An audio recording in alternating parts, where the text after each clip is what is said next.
इस्लामाबाद की इंसदाद दहशतगर्दी अदालत ने PTI रहनुमा शिबली फराज और कमर शोजब की अबूरी जमानतों में तौसीह कर दी। अदालत ने थाना मारगला के मुकदमे में अबूरी जमानत में 20 मार्च तक, जबकि थाना सेक्रेटेरिएट और तरनौल के मुकदमात में अबूरी जमानत में 24 मार्च तक तौसीह कर दी।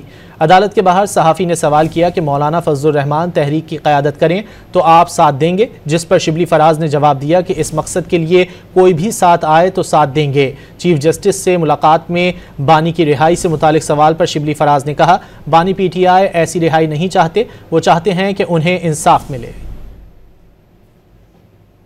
क्या होती है कि किस मकसद के लिए आप बना रहे हैं। अगर उस मकसद को लीड करने के लिए कोई भी आओ तो हम तो, हमारी हैसियत नहीं बदलती। हम इस वक्त एक जमहूरी जद्दोजहद में हैं और उसमें हमें ये नहीं है कि जी हमने ही आगे होना है। अगर उसमें कोई वो कर सकता है, हम वी रिमेन पाकिस्तान की सबसे बड़ी सियासी जमात, और कोई भी उसको लीड करे, अगर वो इसको हमारी कॉज को आगे बढ़ाता है तो हमें कोई एतराज़ नहीं है। नहीं, देखिए, खान साहब से किसी की रिलीफ के लिए हम खान साहब भी यही कहते हैं कि हमें इंसाफ चाहिए।